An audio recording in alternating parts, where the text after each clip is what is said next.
বিদেশে বাংলাদেশের ভাবমূর্তি উন্নতি হচ্ছে বলে জানালেন অর্থ উপদেষ্টা। নির্বাচনকে বাধাগ্রস্ত করতে পিআর ইস্যু সামনে আনা হচ্ছে বলে জানিয়েছেন হাফিজ। শেখ হাসিনার সঙ্গে যোগাযোগ বন্ধ হচ্ছে দুটি অ্যাপস। বুবলি ও বাদল সহ আওয়ামী লীগের 13 জন গ্রেপ্তার। রোহিঙ্গা ও আশ্রয়দাতাদের জন্য $58.6 মিলিয়ন দিচ্ছে এনডিবি। বিদেশে পালানোর সময় বিমানবন্দরে আওয়ামী লীগের নেতা মুরাদ গ্রেপ্তার।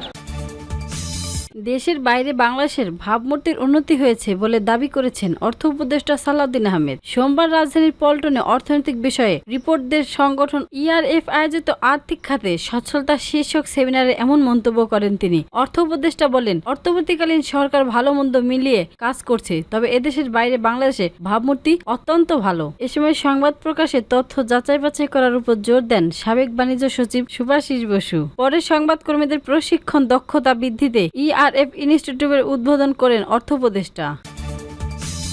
জনগণের রায়কে ভয় পেয়ে নির্বাচনকে বাধাগ্রস্ত করতে অনেকেই পিআর সংখ্যাপাতিত প্রতিনিধিমূলক ইস্যুকে সামনে আনছে বলে মন্তব্য করেছেন বিএনপির স্থায়ী কমিটির সদস্য মেজর অব হাফিজউদ্দিন আহমেদ। সোমবার জাতীয় প্রেস ক্লাবে জহুর হোসেন চৌধুরী হলে জাতীয়তাবাদী মুক্তিযোদ্ধা দল ও মুক্তিযোদ্ধা প্রজন্মের উদ্যোগে আয়োজিত জাতীয় সংসদ নির্বাচনের বিকল্প নেই শীর্ষক আলোচনায় তিনি এ মন্তব্য করেন। শেখ হাসিনার সঙ্গে কার্যক্রম নিষিদ্ধ আওয়ামী লীগের নেতাকর্মীদের যোগাযোগ এবং অনলাইনের বৈঠক ঠেকাতে দুটি অ্যাপস টেলিগ্রাম ও ব্রোটিএমের ব্যবহার নিয়ন্ত্রণের সিদ্ধান্ত নিয়েছে সরকার। নির্বাচনের তফসিল ঘোষণার এই দুইটি অ্যাপস বন্ধ করে দেওয়া হবে। স্বরাষ্ট্র মন্ত্রণালয়ের সভাকক্ষে গতকাল রবিবার 28 সেপ্টেম্বর অনুষ্ঠিত আইন শৃঙ্খলা সংক্রান্ত কোর কমিটির সভায় এ বিষয়ে তিনি তুলে ধরেন। জুলাই অভ্যন্তরে গত বছরের 5 আগস্ট দেশ ছেড়ে ভারতে পালিয়ে যান তৎকালীন প্রধানমন্ত্রী ও আওয়ামী লীগের সভাপতি শেখ হাসিনা। সেই ফ্যাসিস্ট সরকারের বেশিরভাগ মন্ত্রী নেতা ভারতে আশ্রয় নিয়েছেন। তার ভারতে বসেই নেতাকর্মীদের সঙ্গে যোগাযোগ করেছেন, ভার্চুয়াল বৈঠক করেছেন। এসব বৈঠকের মাধ্যমে তিনি দেশের অস্থিরতা সৃষ্টির নানা নির্দেশনা দিয়েছেন। এই আর ভার্চুয়াল বৈঠকের জন্য ব্যবহার করা হচ্ছে বিভিন্ন অ্যাপস। জানা গেছে, রাজধানীতে আওয়ামী লীগের জটিকা মিছিল থেকে গত বুধবার 244 জন নেতাকর্মীকে গ্রেপ্তার করা হয়, যাদের মধ্যে 1.5 শতাধিক ব্যক্তি দুই অ্যাপস ব্যবহার করে যোগাযোগ রাখতেন। রবিবারের বৈঠকে আলোচনায় তিনি বলেন, রাতে এই অ্যাপস দুইটি টেলিগ্রাম ও ব্রোটিম ব্যবহার গতি কমিয়ে দেওয়া যায় কিনা তা খতিয়ে দেখা হবে বলে সিদ্ধান্ত হয়। ত্রয়োদশ জাতীয় সংসদ নির্বাচনের তফসিল ঘোষণা এর দুইটি অ্যাপস বাংলাদেশে বন্ধ করে দেওয়া হবে।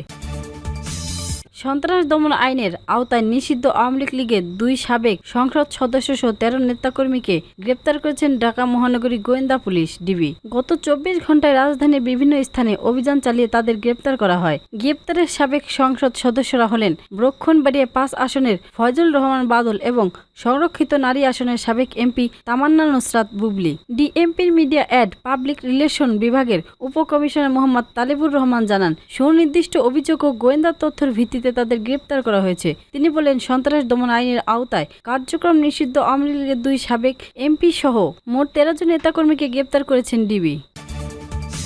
মিয়ানমার থেকে জোরপূর্বক রোহিঙ্গা জনগোষ্ঠী ও তাদের আশ্রয়দাতা কক্সবাজারে স্থায়ীদের জন্য মৌলিক অবকাঠামো এবং জরুরি সেবার জন্য $58.6 million Asian development fund ADF অনুদান এবং $28.1 মিলিয়ন স্বল্প সুদের একটি ঋণের চুক্তি স্বাক্ষর করেছেন এশীয় উন্নয়ন ব্যাংক এডিবি ও বাংলাদেশ সরকার। এডিবির সবচেয়ে দরিদ্র ও ঝুঁকিপূর্ণ উন্নয়নশীল সদস্য দেশগুলোকে এডিএফ অনুদান দিয়ে থাকে। সোমবার অর্থনৈতিক সম্পর্ক বিভাগ ইআরডি সচিব মোহাম্মদ শাহরিয়ার কাদের সিদ্দিকী এবং এডিবির ক্লান্ডিং ডিরেক্টর হয়ে ইউন জিং বাংলাদেশ ও এডিবির পক্ষে চুক্তিতে স্বাক্ষর করেন।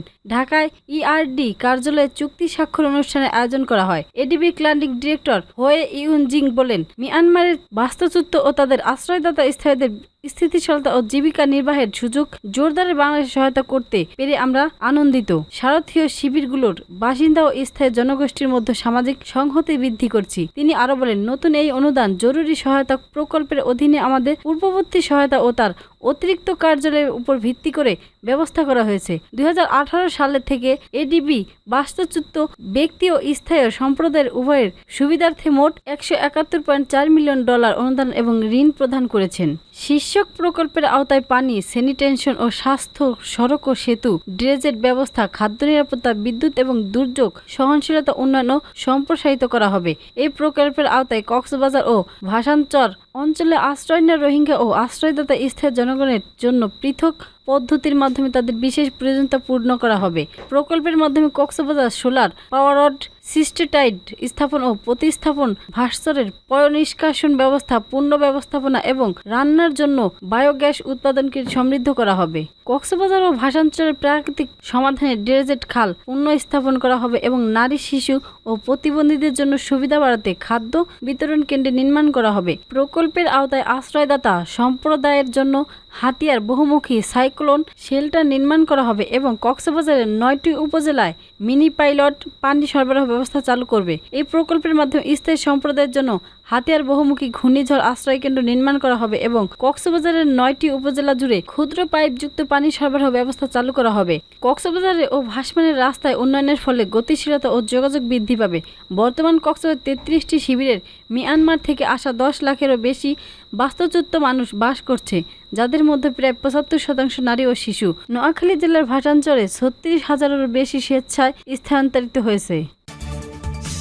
বিদেশে পালানোর সময় ঢাকা হযরত শাহজালাল আন্তর্জাতিক বিমানবন্দরে ইমিগ্রেশন থেকে আওয়ামী লীগের এক নেতাকে গ্রেপ্তার করা হয়েছে। তার নাম মুরাদ হোসেন ভূঁইয়া। তিনি ব্রহ্মণবাড়িয়ার আখাউড়া উপজেলা পরিষদের সাবেক ভাইস চেয়ারম্যান ও নিষিদ্ধ ঘোষিত সংসদ ছাত্রলীগের উপজেলা কমিটির সাবেক আহ্বায়ক। বিমানবন্দরের ইমিগ্রেশন সূত্রে জানা গেছে, রবিবার 28 সেপ্টেম্বর দিবাগত রাত 9:30টার দিকে হযরত শাহজালাল আন্তর্জাতিক বিমানবন্দরে ইমিগ্রেশন থেকে তাকে গ্রেপ্তার করা হয়। এদিকে আখাউড়া থানায় ওসি মোহাম্মদ সমীউদ্দিন জানান, হযরত শাহজালাল আন্তর্জাতিক ইমিগ্রেশন পুলিশ মুরাদ হোসেন ভূঁইয়াকে গ্রেপ্তার করে সোমবার সকালে আখাউড়া থানা নিয়ে আসা হয়েছে। তিনি বিস্ফোরণ ও দ্রব্য আইনের একটি মামলায় এজাহারভুক্ত আসামি। প্রয়োজনীয় আইনি ব্যবস্থা গ্রহণের পর তাকে আদালতে শপথ করা হবে। জানা গেছে, গত বছরের 5 আগস্টের পর থেকে মুরাদ হোসেন আত্মগোপনে ছিলেন। তিনি আখাউড়া উপজেলার ধরখার ইউনিয়নের ভাটমাথা গ্রামের বাসিন্দা। 2012 সালে উপজেলা ছাত্রলীগের আহ্বায়ক হন মুরাদ। এরপর 2014 ও 2019 সালে উপজেলা পরিষদ নির্বাচনে ভাইস চেয়ারম্যান নির্বাচিত হন তিনি।